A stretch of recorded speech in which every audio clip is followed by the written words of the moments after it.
शांति। आज 5 फरवरी 2025 की बाबा की साकार मुरली है। मुरली के महावाक्य हैं, मीठे बच्चे, इस शरीर रूपी कपड़े को यहाँ ही छोड़ना है, इसलिए इससे ममत्व मिटा दो। कोई भी मित्र संबंधी याद न आए। प्रश्न है, जिन बच्चों में योग बल है उनकी निशानी क्या होगी? उत्तर है, उन्हें किसी भी बात में थोड़ा भी धक्का नहीं आएगा, कहा भी लगाव नहीं होगा। समझो, आज किसी ने शरीर छोड़ा तो दुख नहीं हो सकता, क्योंकि जानते हैं इनका ड्रामा में इतना ही पार्ट था। आत्मा एक शरीर छोड़ जाए दूसरा शरीर लेगी। ओम शांति। यह ज्ञान बड़ा गुप्त है, इसमें नमस्ते भी नहीं करनी पड़ती। दुनिया में नमस्ते अथवा राम राम आदि कहते हैं, यहाँ ये सब बातें चल नहीं सकती, क्योंकि यह एक फैमिली है। फैमिली में एक दो को नमस्ते व गुड मॉर्निंग करे, इतना शोभता नहीं है। घर में तो खान पान खाया, ऑफिस में गया फिर आया, यह चलता रहता है। नमस्ते करने की दरकार नहीं रहती। गुड मॉर्निंग का फैशन भी यूरोपियन से निकला है, नहीं तो आगे कुछ चलता नहीं था। कोई सत्संग में आपस में मिलते हैं तो नमस्ते करते हैं, पाँव पड़ते हैं। यहाँ पाँव आदि पढ़ना नम्रता के लिए सिखलाते हैं। यहाँ तो तुम बच्चों को देही अभिमानी बनना है। आत्मा आत्मा को क्या करेगी? फिर भी कहना तो होता है। जैसे बाबा को कहेंगे, बाबा नमस्ते। अब बाप भी कहते हैं, मैं साधारण ब्रह्मा तन द्वारा तुमको पढ़ाता हूँ, इन द्वारा स्थापना कराता हूँ। कैसे? सो तो जब बाप सम्मुख हो तब समझावे, नहीं तो कोई कैसे समझे। यह बाप सम्मुख बैठ समझाते हैं तो बच्चे समझते हैं। दोनों को नमस्ते करनी पड़े। बाप दादा नमस्ते। बाहर वाले अगर यह सुने तो मूंझेंगे कि यह क्या कहते हैं। बाप दादा डबल नाम भी बहुत मनुष्यों के होते हैं ना, जैसे लक्ष्मी नारायण अथवा राधे कृष्ण भी नाम है। यह तो जैसे स्त्री पुरुष इकट्ठे हो गए। अब यह तो है बाप दादा। इन बातों को तुम बच्चे ही समझ सकते हो। जरूर बाप बड़ा ठहरा, वह नाम भल डबल है, परंतु है तो एक ना, फिर दोनों नाम क्यों रख दिए हैं? अभी तुम बच्चे जानते हो यह रॉन्ग नाम है। बाबा को तो और कोई पहचान न सके। तुम कहेंगे नमस्ते बाप दादा, बाप फिर कहेंगे नमस्ते जिस्मानी रूहानी बच्चे, परंतु इतना लंबा शोभता नहीं है। अक्षर तो राइट है। तुम अभी जिस्मानी बच्चे भी हो तो रूहानी भी हो। शु बाबा अभी आत्माओं का बाप है, और फिर प्रजापिता भी जरूर है। प्रजापिता ब्रह्मा की संतान भाई बहन है। प्रवृत्ति मार्ग हो जाता है। तुम हो सब ब्रह्मा कुमार कुमारियाँ। ब्रह्मा कुमार कुमारियाँ होने से प्रजापिता भी सिद्ध हो जाता है। इसमें अंधश्रद्धा की कोई बात नहीं। बोलो, ब्रह्मा कुमार कुमारियों को बाप से वर्षा मिलता है, ब्रह्मा से नहीं मिलता। ब्रह्मा भी शिव बाबा का बच्चा है। सूक्ष्म वतनवासी ब्रह्मा विष्णु शंकर, यह है रचना। इन्हों का रचयिता है शिव। शिव के लिए तो कोई कह न सके कि इनका क्रिएटर कौन। शिव का क्रिएटर कोई होता नहीं। ब्रह्मा विष्णु शंकर, यह है रचना। इन्हों के भी ऊपर है शिव, सब आत्माओं का बाप। अब क्रिएटर है तो फिर प्रश्न उठता है, कब क्रिएट किया? नहीं, यह तो अनादि है। इतनी आत्माओं को कब क्रिएट किया, यह प्रश्न नहीं उठ सकता। यह अनादि ड्रामा चला आता है, बेअंत है। इसका कभी अंत नहीं होता। यह बातें तुम बच्चों में भी नंबरवार समझते हैं। यह है बहुत सहज। एक बाप के सिवाय और किसी से लगाव न हो। कोई भी मरे व जिए। गायन भी है, अम्मा मरे तो भी हलवा खाना। समझो, कोई भी मर जाता है, फिक्र की बात नहीं होती, क्योंकि यह ड्रामा अनादि बना हुआ है। ड्रामानुसार उनको इस समय जाना ही था। इसमें कर ही क्या सकते हैं? जरा भी दुखी होने की बात नहीं। यह है योग बल की अवस्था। लॉ कहता है जरा भी धक्का नहीं आना चाहिए। सब एक्टर्स हैं ना, अपना अपना पार्ट बजाते रहते हैं। बच्चों को ज्ञान मिला हुआ है। बाप से कहते हैं, हे परमपिता परमात्मा, आकर हमको ले जाओ। इतने सब शरीरों का विनाश कराए, सब आत्माओं को साथ ले जाना, यह तो बहुत भारी काम हुआ। यहाँ कोई एक मरता है तो 12 मास रोते रहते हैं। बाप तो इतनी सारी ढेर आत्माओं को ले जाएंगे, सबके शरीर यहाँ छूट जाएंगे।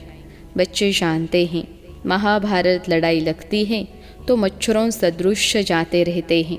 नेचुरल कैलेमिटीज़ भी आने की हैं। यह सारी दुनिया बदलती है। अभी देखो इंग्लैंड, रशिया आदि कितने बड़े बड़े हैं। सतयुग में यह सब थे क्या?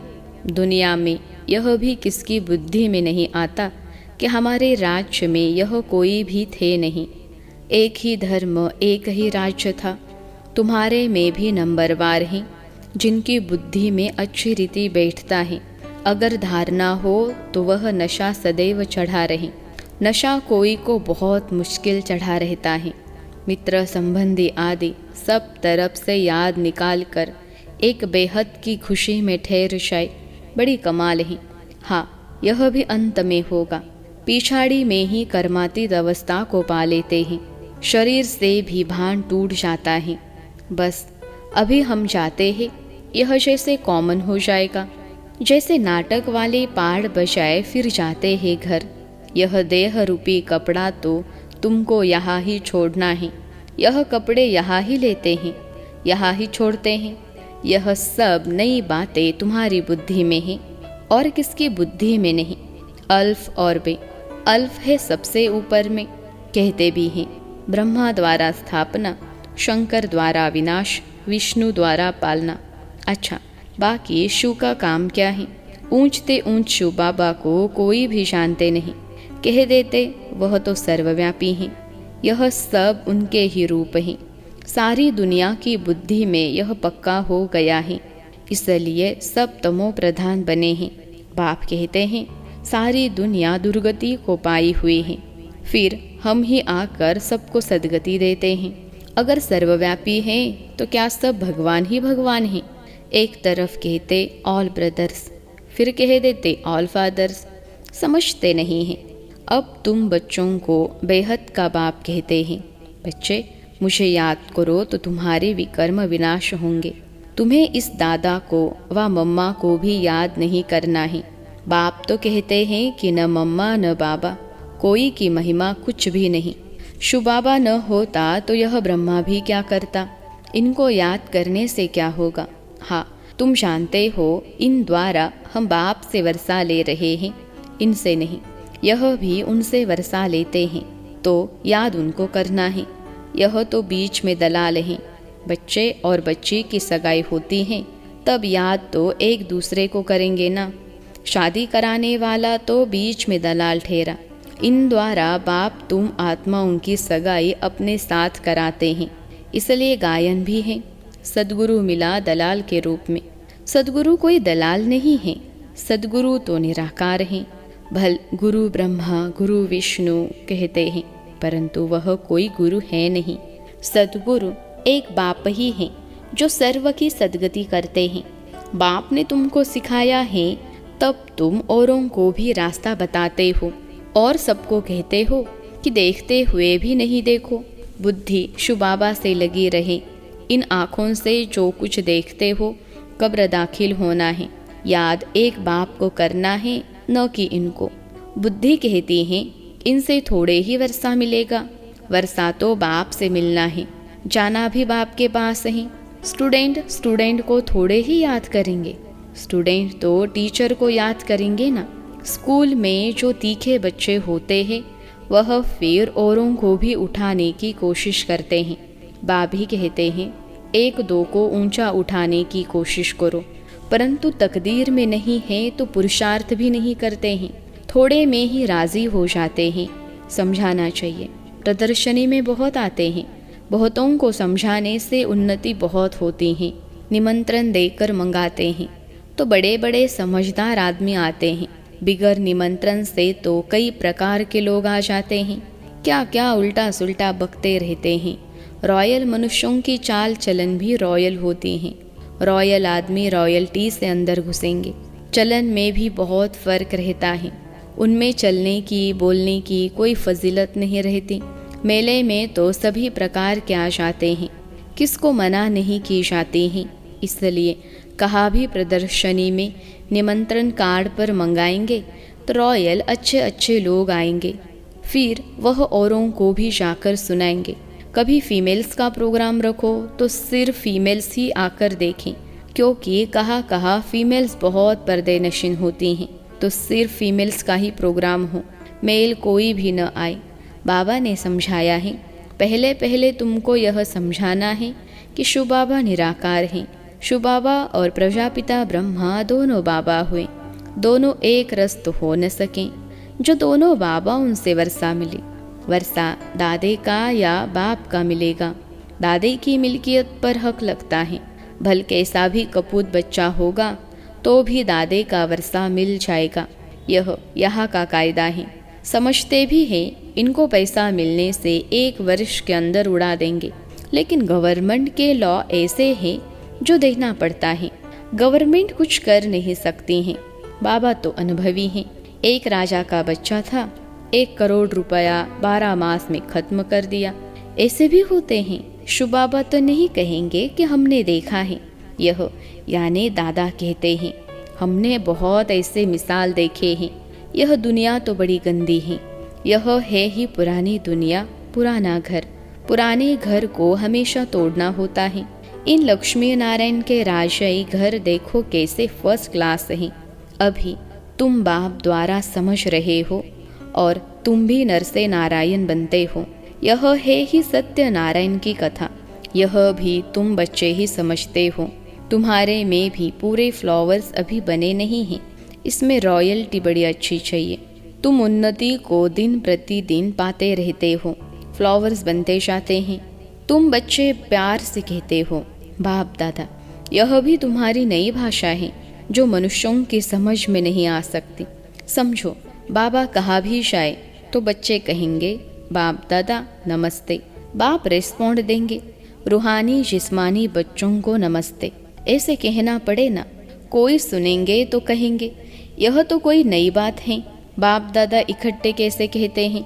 बाप और दादा दोनों एक कभी होते हैं क्या? नाम भी दोनों के अलग हैं। शिव बाबा ब्रह्मा दादा, तुम इन दोनों के बच्चे हो। तुम जानते हो इनके अंदर शिव बाबा बैठा है। हम बाप दादा के बच्चे हैं। यह भी बुद्धि में याद रहे तो खुशी का पारा चढ़ा रहे और ड्रामा पर भी पक्का रहना है। समझो कोई ने शरीर छोड़ा, जाकर दूसरा पार्ट बजाएंगे। हर एक आत्मा को अविनाशी पार्ट मिला हुआ है। इसमें कुछ भी ख्याल होने के दरकार नहीं। उनको दूसरा पार्ट जाए बजाना है, वापिस तो बुला नहीं सकते। ड्रामा है ना, इसमें रोने की कोई बात नहीं। ऐसी अवस्था वाले ही निर्मोही राजा जाकर बनते हैं। सतयुग में सब निर्मोही होते हैं। यहाँ कोई मरता है तो कितना रोते हैं। बाप को पा लिया तो फिर रोने की दरकार ही नहीं। बाबा कितना अच्छा रास्ता बताते हैं। कन्याओं के लिए तो बहुत अच्छा है। बाप फालतू पैसे खर्च करे और तुम जाकर नरक में पड़ो। हम इन पैसों से रूहानी यूनिवर्सिटी कम हॉस्पिटल खोलेंगे, बहुतों का कल्याण करेंगे तो तुम्हारा भी पुण्य हमारा भी पुण्य हो जाएगा। बच्चे खुद भी उत्साह में रहने वालों को ही हम भारत को स्वर्ग बनाने के लिए तन मन धन सब खर्च करेंगे। ना नशा रहना चाहिए। देना हो तो दो, न देना हो तो न दो। तुम अपना कल्याण और बहुतों का कल्याण करने नहीं जाते हो। इतनी मस्ती होनी चाहिए। खास कुमारियों को तो बहुत खड़ा होना चाहिए। अच्छा, मीठे मीठे सिखिलते बच्चों प्रति माता पिता बाप दादा का याद प्यार और गुड मॉर्निंग। रूहानी बाप की रूहानी बच्चों को नमस्ते। हम रूहानी बच्चों की सिखिलते रूहानी माता पिता बाप दादा को याद प्यार, गुड मॉर्निंग और नमस्ते बाबा नमस्ते। धारणा के लिए मुख्य सार पहली पॉइंट है, अपनी चाल चलन बहुत रॉयल रखनी है, बहुत फजीलत से बातचीत करनी है, नम्रता का गुण धारण करना है। दूसरी पॉइंट है, इन आँखों से जो कुछ दिखाई देता है यह सब कब्र दाखिल होना है, इसलिए इसको देखते भी नहीं देखना है। एक शिव बाबा को ही याद करना है, किसी देहधारी को नहीं। आज का वरदान है, मास्टर ज्ञान सागर बन, गुणियों का खेल समाप्त करने वाले स्मृति सो समर्थ स्वरूप भव। मास्टर ज्ञान सागर बन, गुणियों का खेल समाप्त करने वाले स्मृति सो समर्थ स्वरूप भव। विश्लेषण है, जैसे भक्ति मार्ग में मूर्ति बनाकर पूजा आदि करते हैं, फिर उन्हें डुबो देते हैं, तो आप उसे गुणियों की पूजा कहते हो। ऐसे आपके सामने भी जब कोई निर्जीव असार बातें, ईर्ष्या, अनुमान, आवेश आदि की आती हैं और आप उनका विस्तार कर अनुभव करते या कराते हो कि यही सत्य है, तो यह भी जैसे उनमें प्राण भर देते हो। फिर उन्हें ज्ञान सागर बाप की याद से बीती सो बीती कर स्वोन्नति की लहरों में डुबाते भी हो, लेकिन इसमें भी टाइम वेस्ट हो जाता है ना। इसलिए पहले से ही मास्टर ज्ञान सागर बन, स्मृति सो समर्थी भव के वरदान से इन गुणियों के खेल को समाप्त करो। आज का स्लोगन है, जो समय पर सहयोगी बनते हैं उन्हें एक का पदम गुना फल मिल जाता है। जो समय पर सहयोगी बनते हैं उन्हें एक का पदम गुना फल मिल जाता है। अव्यक्त इशारे, एकांत प्रिय बनो, एकता और एकाग्रता को अपनाओ। जो भी राजनेताएं व धर्म नेताएं हैं उनको पवित्रता और एकता का अनुभव कराओ। इसी की कमी के कारण दोनों सत्ताएं कमजोर हैं। धर्म सत्ता को धर्म सत्ताहीन बनाने का विशेष तरीका है पवित्रता को सिद्ध करना और राज्य सत्ता वाले के आगे एकता को सिद्ध करना। अच्छा, ओम शांति।